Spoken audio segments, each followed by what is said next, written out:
வணக்கம் நண்பர்களே, நீங்கள் பார்த்துக்கிறீங்க ரிமோக் ரிவ்யூனா அவங்க மிஸ்டர் ஃபேஸ் டேரக்டர் ஸ்வீனியோட இயக்கத்தில் ரியோ, கோபிகா, அதுவும் யுவனோட ப்ரொடக்ஷனில் வந்துட்டு வெளியே வந்திருக்க படம் தான் ஸ்வீட் ஹார்ட். ஸோ இந்த படம் பார்க்கணும்னு நினைக்கிறேன். கண்டிப்பாக தேட்டர்ஸ் போய் பாருங்கள். இப்போ தேட்டரில் ரிலீஸ் ஆகிருக்கு. ஸோ இந்த படம் எப்படிப்பட்ட படமாக அமைஞ்சிருக்கு பார்த்துடலாம். இந்த படம் எனக்கு கேட்டிங்கன்னா ஒரு நல்ல படம் தான். ஆனால் ஒரு சில இடங்கள் சில பிரச்சனைகள் இருக்குது தான். பட் என்ன ஏதுங்கிறத முழுசாக பார்த்துடலாம். அப்புறம் என்ன ஆரம்பிக்கலாமா? ஸோ படத்தோட பாசிட்டிவ் வந்து ஆரம்பிச்சிடலாம். ஸோ படத்தோட பாசிட்டிவ் பொறுத்த வரைக்கும் கண்டிப்பாக இந்த படத்தை மெயினாக ஹோல்ட் பண்ணுறதுக்கு ரெண்டே கேரக்டர் தான். ஒன்று ரியோவோட கேரக்டர், ஒன்று கோபிகாவோட கேரக்டர் தான். ஸோ படத்தில் மொத்தமாக நீங்கள் வந்து மேக்ஸிமம் ஒரு 80 to 90% வந்து பார்த்திங்கன்னா படம் ஃபுல்லாகவே இவங்க மட்டும்தான். ஸோ இவங்களோட பெர்ஃபார்மனை பொறுத்த வரைக்கும் பார்த்திங்கன்னா ரியோ வழக்கமாக அவர் முந்தைய படங்களை போல் இந்த படத்துலேயும் அவரால் முடிஞ்சுதான் அவர் பண்ணியிருக்காரு. ஸோ சில இடங்களில் தடுமாறுறாரோ அப்படிங்கிற ஃபீல் இருக்குது. சில எமோஷன்ஸையும் வந்து இன்னும் ப்ராப்பராக எமோட் பண்ணணுமோ அப்படிங்கிற ஃபீல் கொடுத்தாலும் ஸோ ஓவரால் பார்த்திங்கன்னா அந்த ரோலை பொறுத்த வரைக்கும் நல்லா கேரி பண்ணியிருக்காரு. ஏன்னா இந்த ரோல் வந்து இதுக்கு வரைக்கும் பார்த்திங்கன்னா கண்டிப்பாக ஜோ படத்தோட சாயலுங்கிறது கண்டிப்பாக அந்த படத்தில் இருக்க தான் செய்யுது. ஸோ இவங்க ரெண்டு பேரோட பெர்ஃபார்மன்ஸ் வந்து டீசெண்டாக இருந்துச்சு. ரொம்ப மோசமாக பண்ணிட்டாங்க சொல்ல வரல. பட் சில படங்களுடைய சாயல் இருந்துச்சு. ஏன் அதே போல் பார்த்திங்கன்னா கோபிகாவோட பார்த்திங்கன்னா அவங்களோட பெர்ஃபார்மன்ஸ் ரொம்பவே நல்லா இருந்துச்சு. என் முன்னாடியே ட்ராகன் படத்தோட ஃபேம் வேறு. ஸோ ட்ராகன் படத்தில் பார்த்திங்கன்னா ஒரு ஃபஸ்ட்டு சீனில் ஒன்று சொல்லுவாங்க பார்த்திங்களா, எனக்கு பேட் பாய்ஸ் தான் பிடிக்கும்னு. அதுக்கேற்ற மாதிரி இந்த படத்தில் ஒரு கேவலமான ஒருத்தரை லவ் பண்ணி அதனால் அவங்களுக்கு என்ன சம்பவம் நடக்குதுங்களா கதையே. ஸோ அவங்க கேரக்டர் ரைட்டிங்கே அப்படி தான் இருக்குது. ஸோ இதெல்லாம் பார்க்கும்போது என்ன தோணுச்சுன்னா, ஓ இந்த படத்துக்காக தான் அந்த படத்தில் ஃபோர் ஷேடோ பண்ணாங்களோ அப்படிங்கிற ஃபீலே கொடுத்துச்சு. அதை தாண்டி அருணாச்சல சேஷனோட ஹியூமர் வந்து பக்காவாக ஒர்க் அவுட் ஆகிடுச்சு. ஒரு சில இடங்களில் வந்து பார்த்திங்கன்னா நல்லாவே ஹோல்டு பண்ணி கொண்டு போயிருந்தார். அவரோட கவுண்டர்ஸாக இருக்கட்டும், அவர் சில இடத்துல வந்து பார்த்திங்கன்னா 10 நிமிஷம் பேபி அப்படின்னு சொல்லி படம் ஃபுல்லாக இழுத்துதான் இருக்கட்டும், அதனால் ரொம்பவே ரசிக்கிறபடி இருந்துச்சு. சில இடங்களில் இரிட்டேஷனை கொடுத்துருக்கலாம். பட் முக்காசி இடங்கள் பார்த்திங்கன்னா அவரோட அந்த பெர்ஃபார்மன்ஸுங்கிறது இந்த படத்துக்கு ஏதோ ஒரு வகையில் ஒரு ஹியூமரை சேர்த்துக்கிட்டே இருந்துச்சு. அதை தாண்டி பார்த்தீங்கன்னா ரெட்டின் கிங்ஸ்லேயும் பார்த்திங்கன்னா ஒரு சின்னதாக ஒரு கேமியோ பண்ணியிருக்காரு. பெருசாக சொல்லிக்கிற மாதிரி எதுவும் இல்லை. பட் அவரும் இந்த படத்தில் இருக்கார். அதை தாண்டி நடித்த எல்லாரோட பெர்ஃபார்மனும் எல்லாரோட கேரக்டரும் வந்து பார்த்திங்கன்னா ரொம்பவே நல்லா பண்ணியிருந்தாங்க. முடிஞ்ச வரைக்கும் அவங்களோட அந்த படத்துக்கு என்ன தேவையோ அதை மட்டுமே கரெக்டாக பண்ணி கொடுத்துட்டு ஒரு டீசெண்டான பெர்ஃபார்மனாக மாற்றிட்டாங்க. இந்த படத்தோட மியூசிக் பொறுத்த வரைக்கும் மியூசிக் மட்டும் இல்லை, இந்த படத்தோட மொத்தமாக ப்ரொடியூசராக இருக்கட்டும், ப்ரொடக்ஷனாக இருக்கட்டும், மொத்தமாகவே ஸோ யுவன் சங்கர் ராஜா மட்டும் தான் இந்த படத்தை ஹோல்ட் பண்ணியிருக்காரு. ஸோ இந்த படத்தை வந்து பார்த்திங்கன்னா ப்ரொடக்ஷன் வைஸ் பார்த்திங்கன்னா ரொம்ப சின்ன பட்ஜெட் தான், நல்லா பண்ணியிருக்காங்க. It's not bad. So music வந்து பார்த்திங்கன்னா கண்டிப்பாக படத்தில் வந்து பார்த்திங்கன்னா ஒரு ப்ரோமோ சாங்னு ஒன்று விட்டாங்க. அந்த சாங்ஸ் தான் எதிர்பார்த்தேன். பட் அந்த பாட்டு அந்த படத்துக்குள்ளே இல்லை. பட் ஒரு பேக்ரவுண்ட் மியூசிக்காக யூஸ் பண்ணியிருந்தாங்க. ஸோ பிஜிஎம் பொறுத்த வரைக்கும் பார்த்திங்கன்னா ஒரு டீசெண்டான பிஜிஎம் தான், ஓன் பண்ணிட்டான்னு சொல்ல முடியாது. ஸோ அதே போல் சாங்ஸ் வந்து பார்த்திங்கன்னா இருக்குது, நிறைய எமோஷனல் சாங்ஸ் இருக்குது. பட் எந்த ஒரு சாங்ஸுமே வந்து பார்த்திங்கன்னா பெருசாக ஒர்க் ஆகலை. பட் படத்துக்கு பிஜிஎம்ங்கிறது ஓரளவு நல்லா செட் ஆகிடுச்சு. அந்த படத்துக்கு என்ன தேவையோ அதை ஹோல்டு பண்ணி கூப்பிட்டு போகிற அளவுக்கு ஒரு பக்காவான பிஜிஎம் யுவன் கொடுத்துருந்தாரு. அண்ட் படத்தோட சினிமோட்டோகிராஃபியாக இருக்கட்டும், லைட்டிங் அங்கே விஷுவலாக இருக்கட்டும், இந்த படத்தோட கதைக்கு என்ன டோன் வேணுமோ அந்த டோனை பக்காவாக பண்ணியிருந்தாங்க. ஸோ பெருசாக வந்து பார்த்திங்கன்னா ரொம்ப ஓவர் ப்ரீச்சியாலாம் எதுவும் பண்ணலை. இந்த படத்துக்கு தேவையான லைட்டிங், தேவையான விஷுவல், ஒரு வார்ம் டோனோ ஒரு ப்ளூ டோனை வச்சுக்கிட்டு இந்த படத்தோட சிச்சுவேஷன் மூட்டை எப்படி எலிவேட் பண்ணணுமோ அந்தளவுக்கு பக்காவாக பண்ணியிருக்காங்க. ஸோ அந்த வகையாக டெக்னிக்கல் டீம் இருக்கும்போது பார்த்திங்கன்னா சின்ன பட்ஜெட்டாகவே இருந்தாலும் அவங்களோட பெஸ்ட்டை கொடுத்து இந்த படத்தை ஓரளவு அழகாகவே மாற்றிட்டாங்க. படத்தோட கதையை பொறுத்த வரைக்கும் ரொம்ப சிம்பிளான கதை தாங்க. இதுக்கு முன்னாடி ஜிவி பிரகாஷ் பேச்சுலர் ஒரு படம் பார்த்துருக்கீங்க. அந்த படத்தோட அதே ஆன்லைன் தான் இந்த படத்துக்கும். பட் இந்த கதையை கொண்டு போன விதமாக இருக்கட்டும், இந்த படத்தை ஸ்க்ரீன் ப்ளே பண்ண விதமாக இருக்கட்டும், கம்ப்ளீட்டாக வேறு. பேச்சுலரோட ஒன்லைன் தான் எடுத்திருக்காங்க. இது பேச்சுலர் படம் கிடையாது, பைத்திர வேணாம்.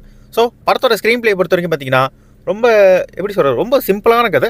பட் அது ஸ்க்ரீன் ப்ளே வந்து பார்த்திங்கன்னா ஒரு நான் லீனியர் பேட்டர்னில் கொண்டு போயிருக்காங்க. ஸோ ஃபஸ்ட்டாகவும் சரி செகண்டாகவும் சரி இதே பேட்டர்னில் தான் ட்ராவல் ஆகிட்டு இருக்கும். ஏன்னா அதுக்கான ரைட்டிங்கிறது உள்ளே நடந்திருக்கு, பக்காவாக நடந்திருக்கு. ஸோ அந்த வகையில் வந்து பார்த்திங்கன்னா ஒரு டீசெண்டான ஸ்க்ரீன் ப்ளே, ரொம்ப ஓவனும் பண்ணலை, ரொம்ப மோசமாகவும் பண்ணலை. பட் இந்த படத்துக்கு அவங்க எடுத்துக்கிட்ட கதைக்கு என்ன பண்ண முடியுமோ அது பக்காவாக பண்ணியிருக்காங்க. அண்ட் ஃபஸ்ட் ஹாஃபை பொறுத்த வரைக்கும் பார்த்திங்கன்னா ரொம்ப ஒரு மீடியம் கோராக தான் இருக்கும். அந்தளவுக்கு பெருசாக இல்லையோ அப்படிங்கிற ஃபீல் கொடுக்கும். பட் ஒன்ஸ் வந்து இன்டர்வலுக்கு அப்புறம் பார்த்திங்கன்னா அந்த படம் வந்து அடுத்த லெவலுக்கு பிக்கப் ஆகிடும். ஸோ அங்கேருந்து அப்படியே ஒரு எமோஷனல் எண்டிங் வரைக்கும் பார்த்திங்கன்னா பக்காவாக முடிச்சிருப்பாங்க. அண்ட் சில இடங்களில் வந்து பார்த்திங்கன்னா லேக் இருக்க தான் செய்யுது. பட் அதை தாண்டி வந்து பார்த்திங்கன்னா இந்த படம் பக்காவாக இருக்கும். ஸோ இந்த படத்தில் சில பிரச்சனைகள் இருந்தாலும் அதை நான் நெகட்டிவில் சொல்கிறேன். பட் இந்த படம் ஓவரால் கேட்டிங்கன்னா இது மோசமான படம் கிடையாது. கண்டிப்பாக இந்த படத்தை நீங்கள் பார்த்து ரசிச்சுட்டு எண்ட் ஆஃப் த டே பெருசாக எதுவும் ஃபீல் பண்ணனாலும் இந்த படம் உங்களுக்கு ஒரு டீசெண்டான வாட்ச் கொடுத்தோம் அப்படின்னு ஒரு ஃபீல் கொடுக்க தான் செய்யும். முடிஞ்சால் ஃப்ரெண்ட்ஸாவோ இல்லை நீங்கள் கப்பலாகவும் போனீங்கன்னா இன்னும் பெட்டராகவே இருக்கும் அந்த படத்துக்கு. அதுவும் இந்த வாரத்தில் அவங்க எடுத்துக்கிட்ட இந்த கண்டென்ட் கண்டிப்பாக இந்த இன்றைக்கி உள்ள ஜென்ரேஷனுக்கு வந்து ஒரு ரிலேட்டபிளான கண்டென்ட் தான் இது. கண்டிப்பாக இன்றைக்கி நம்ம பல பேரை பார்க்குறோம். ஸோ அவங்கள ஒன் ஆஃப் த பர்சனோட கதை தான் இந்த படத்தோட மொத்த கதையுமே. ஸோ அப்படி நெகட்டிவிட்ட போயிடுவோம். ஸோ நெகட்டிவை பொறுத்த வரைக்கும் கண்டிப்பாக முன்னாடி சொன்ன போல இது ஒரு சிம்பிளான லைன் தான். பட் இதுக்கு பண்ண அவங்க இந்த ஸ்டோரி நெரேட்டிவ் சொல்லுவாங்களே, அதுக்கு ஸ்டோரி நெரேட்டிவ் அவங்க பண்ணது எப்படி பண்ணியிருக்காங்கன்னா நான் லீனியராக பண்ணியிருக்காங்க. ஆக்சுவலி இந்த படத்துக்கு வந்து பார்த்திங்கன்னா அந்த நான் லீனியர் நெரேஷனுங்கிறது தேவைப்படவே இல்லை. கன்சிடர் இது என்ன ஆகுதுன்னு பார்த்தீங்கன்னா அவங்க ஒரு சிம்பிளான விஷயத்த சுற்றி வளைச்சி சொல்கிற மாதிரி இருக்குது. இதனால் பார்த்தீங்கன்னா ஜவ்வாக போட்டு இழுக்கிறாங்களோ, படத்தை சீக்கிரமாக முடிக்கிற விட்டு இழுக்கிற ஃபீலும் கொடுக்குது. ஏன்னா அதே போல் இந்த படத்தோட டியூரேஷனுங்கிறது 2.5 மணி நேரத்துக்கிட்ட ஓடக்கூடிய படம். பட் எனக்கு கேட்டால் இன்னும் 20 நிமிஷத்தை ஸ்கிரிப்ட் கட் பண்ணியிருந்தாலே இன்னும் கொஞ்சம் கிரிப்ஸாகவே இருந்திருக்கும். பிகாஸ் வந்து ஒரு நான் லீனியரில் சொல்ல வேண்டிய கதை கிடையாது. பட் அவங்க அந்த மாதிரி கான்செப்டுக்குள்ளே போயிட்டாங்க. பட் அதுக்கேற்ற மாதிரி பார்த்திங்கன்னா இந்த படத்தோட டியூரேஷனோ இல்லை இந்த படத்தோட ஸ்க்ரீன் ப்ளே பார்த்திங்கன்னா அதுக்கு உதவவே இல்லை. இதுக்கு பெட்டர் அவங்க வந்து டேரெக்டாகவே சொல்ல வேண்டியதை கரெக்டான ஒரு எமோஷனல் ஸ்க்ரீன் ப்ளேயில் சொல்லியிருந்தாலே போதும், இந்த படம் பக்காவாகவே ஒர்க் அவுட் ஆகிருக்கும். போல் இந்த படத்தில் ஏகப்பட்ட இடத்துல லேகுன்னு ஒன்று இருக்க தான் செய்யுது. முக்கியமாக இந்த படத்தோட ஃபஸ்ட் ஹாஃபில் கண்டிப்பாக நீங்கள் லேகை ஃபீல் பண்ண முடியும். ஸோ படம் ஆரம்பித்து பார்த்திங்கன்னா ஒரு 10-15 நிமிஷம் பார்த்திங்கன்னா இந்த படம் உங்களுக்கு வந்து ஒரு சுமாரான ஒரு மொக்க படத்துக்கு வந்து மாட்டிக்கிட்டோமோ அப்படிங்கிற ஃபீலை லிட்ரலி கொடுத்துரும்.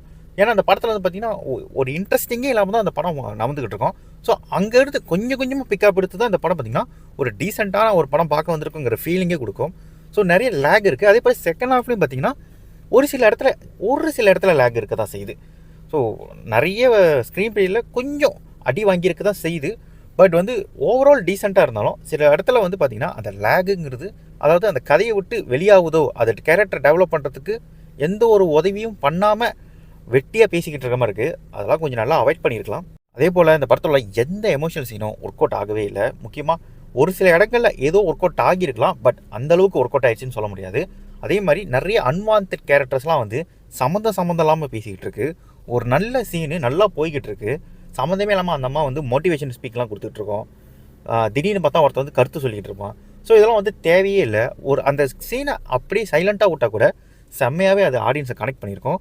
ஸோ இந்த படம் வந்து பார்த்திங்கன்னா உங்களை வந்து படம் வந்து உங்களுக்கு டீசெண்டாகவே இருந்தாலும் உங்களுக்கு மோசமாலாம் இல்லைன்னு தோணுனாலும் கூட, பட் எமோஷனல் வாய்ஸ் வந்து பார்த்திங்கன்னா அந்த படம் உங்களுக்கு பெருசாக கனெக்ட் ஆகாது. இந்த படம் முடிச்சுட்டு போனதுக்கப்புறம் இந்த படத்தை நீங்கள் அடியோடு மறக்கிறதுக்கான சான்சஸ் நிறைய இருக்குது. இந்த மாதிரி படம் வந்தது கூட இன்னும் ஒரு வருஷம் போனால் நீங்கள் மறந்துடுவீங்க.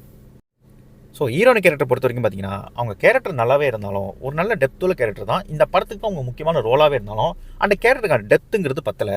இந்த படம் வந்து எப்படின்னா ஒரு மேல் டாமினேஷன் பற்றின ஒரு படம். பட் வந்து பார்த்திங்கன்னா கடைசி வரைக்கும் பார்த்திங்கன்னா அந்த பொண்ணோட கேரக்டர் வந்து பார்த்திங்கன்னா அந்தளவுக்கு ப்ராப்பராக அவங்களோட எமோஷனை வெளிப்படுத்தவும் இல்லை. இந்த கதைக்கு வந்து அவங்க என்ன கேட்குறாங்களோ அந்த ஹீரோயினோட பர்பஸ் என்னவோ அந்த கேரக்டர் அது கேட்கவே இல்லை. அவங்க வராங்க, பேசுகிறாங்க, நல்லா எமோஷனலாக அந்த பொண்ணு பேசுது. ஆனால் வந்து பார்த்திங்கன்னா எந்த ஒரு இடத்துலையுமே வந்து அந்த பொண்ணு கேட்ட நியாயத்தை திரும்பி வாங்கினதாவோ இல்லை அதை வந்து ஜஸ்டிஃபை பண்ணவோ எந்த ஒரு இடத்துலையுமே வந்து பார்த்திங்கன்னா இந்த படத்தில் எங்கேயுமே முன் வரல. எந்த ஒரு கேரக்டருமே வந்து பார்த்திங்கன்னா அந்த கேரக்டரோட டெப்த்தை வந்து பார்த்திங்கன்னா அப்படியே கொலாப்ஸ் பண்ணிட்டு தான் போயிருக்காங்க. யாருமே வந்து டெவலப் பண்ணுறதுக்கோ இல்லை அதுக்கான சொல்யூஷனோ யாருமே அந்த கேரக்டருக்கு கொடுக்கவே இல்லை. அட்லீஸ்ட் ஒரு நியாயப்படுத்தியிருக்கலாம் ஏதாவது, இல்லை இந்த பொண்ணு கேட்டதையாவது ஏதாவது பண்ணியிருக்கலாம். பட் எதுவுமே பண்ணாமல் வெறும் ஹீரோவோட பாயிண்ட் ஆஃப் வியூ மட்டுமே வச்சுக்கிட்டு அப்படியே படத்தை முடிச்சதுங்கிறது இந்த படத்தை வந்து பார்த்திங்கன்னா ஒரு இன்கம்ப்ளீட் ஃபீலிங்கை கொடுக்க தான் செய்யுது. ஸோ சில பேருக்கு அது பிரச்சனையாக இல்லாமல் இருக்கலாம். பட் சில பேர் கண்டிப்பாக நிறைய பேர் அதை நோட்டீஸ் பண்ணுறதுக்கான வாய்ப்பு நிறைய இருக்குது. ஸோ மொத்தமாக படம் எப்படி இருக்கிறீங்க? படம் வந்து பார்த்திங்கன்னா ஒரு டீசன்ட் வாட்ச் தான். ஒரு வாட்டி பார்க்கக்கூடிய ஒரு படமாக தான் அமைஞ்சிருக்கு. சில பல குறைகள் இருக்க தான் செய்யுது. இன்னும் கொஞ்சம் பெட்டராக பண்ணியிருக்கலாங்கிற தோன்ற அளவுக்கு நிறைய விஷயங்கள் இருக்க தான் செய்யுது. இப்போ படமாக பார்த்திங்கன்னா ஒரு டீசெண்டான படம். உங்களுக்கு எந்த ஒரு இடத்துலையும் பார்த்திங்கன்னா பெருசாக வந்து உங்களை வந்து லேக் இருந்தாலும் கூட இந்த படத்தோட கண்டென்ட்டுங்கிறது இஸ் வெரி ரிலேட்டபிள். ஸோ பார்க்கணுன்னு தேட்டர் போய் பாருங்கள். இந்த படம் வந்து பார்த்திங்கன்னா எமோஷனலி உங்களை எதுவும் பண்ணாது. பட் டீசெண்டாக இருக்கும். இந்த படம் பார்த்துட்டு வந்தீங்கன்னா ஓகேப்பா ஏதோ பரவாயில்ல நல்லா பண்ணியிருக்காங்க அப்படிங்கிற தோன்ற ஒரு படம் தான். அதை தாண்டி என்ன இருக்குங்கிறத நீங்கள் தான் படம் பார்த்துட்டு சொல்லணும். ஸோ அந்த படம் எப்படி இருக்குங்கிறத முடிஞ்சால் கீழே கமெண்ட் பாக்ஸில் ஒரு 5 ஸ்டார் ரேட்டிங்கில் கொடுங்களேன். உங்களுக்கு எத்தனை ஸ்டார் கொடுக்கணும்னு தோணுதோ அத்தனை ஸ்டார் கொடுங்க. ஸோ நான் வேறு ஒரு வீடியோவில் சந்திக்கிறேன். அப்புறம் என்ன வரட்டா?